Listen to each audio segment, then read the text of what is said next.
So in the Expendables 3, we have Conrad Stonebanks, played by Mel Gibson, who was the co-founder of the Expendables with Barney. However, they had a falling out, and now Stonebanks is out for blood. Now, I remember watching this movie right around the time that this movie came out, and I remember a lot of people being very disappointed because it wasn't rated R.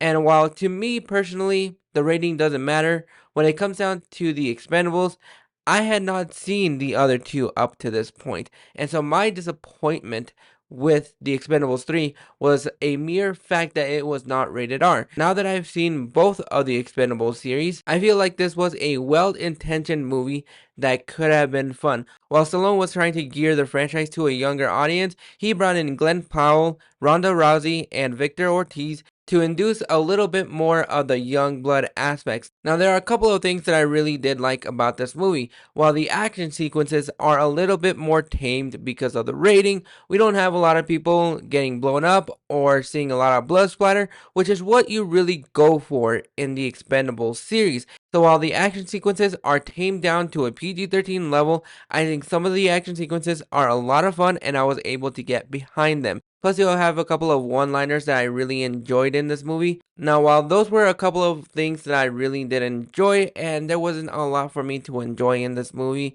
going into my negatives of this movie, while I appreciate the intention of trying to gain a wider range of audience by bringing in some new blood into this franchise, what people really went into this franchise going for was a throwback to the 80s action films, the hard R films where a lot of people are getting shot at and blown up, just like at the end of Rambo 4. I would have appreciated this movie a little bit more if we had the new cast in with the old cast, because really when I kind of felt that spark a little bit was at the end when they're at the karaoke bar and you got the new guys doing karaoke and the old guys, no offense, but the older cast doing shots and talking and bantering together. If you had a nice melody of both casts together and having the banter back and forth, that would have made the film a little bit better. However, when it came down to the pacing of this movie, for a large section of this film,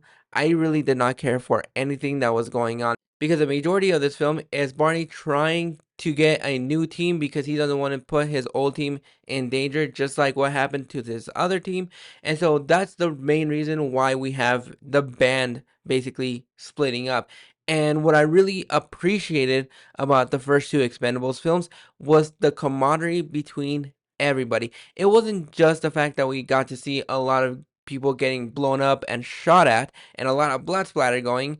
It was that band of brotherly love that we had in the first two films, the one-liners, the back and forth between everybody. That is what made the first two Expendables work. And what didn't work in the Expendables 3 was the band basically being split up and having a new cast of members that we really don't get to know a lot of, and we really don't care, because for the past two films we have been following these macho men taking down bad guys and having fun. With this movie, I was not having fun at all because I was missing our core cast in this movie. And when you introduce Wesley Snipes in this movie, you could have had something fun, but he's barely in the movie. Terry Crews is in the hospital for a majority of this film, mostly because he was in between shoots for Brooklyn Nine-Nine. So I kind of get that, but you kind of miss the core team together. And if you were able to infuse the old class with the new class, I think you would have had a fun movie in here. But even though I really enjoyed a lot of the action sequences, no matter how tamed they were, I just did not care about the new cast of characters because I was missing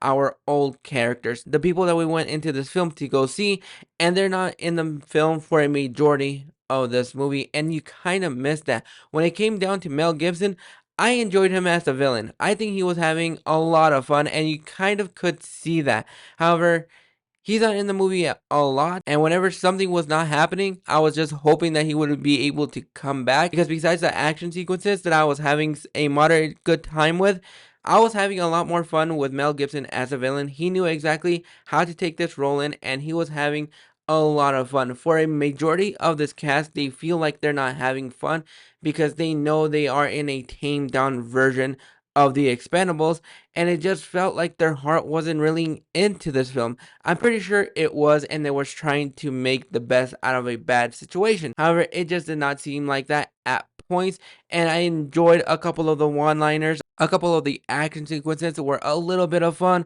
but overall, I was just missing my core cast, and I wanted them to be able to finish this trilogy in a fun way. However, that didn't happen, and you could have had a solid, fun action trilogy, but The Expendables 3 overall gets a 4 out of 10 for me.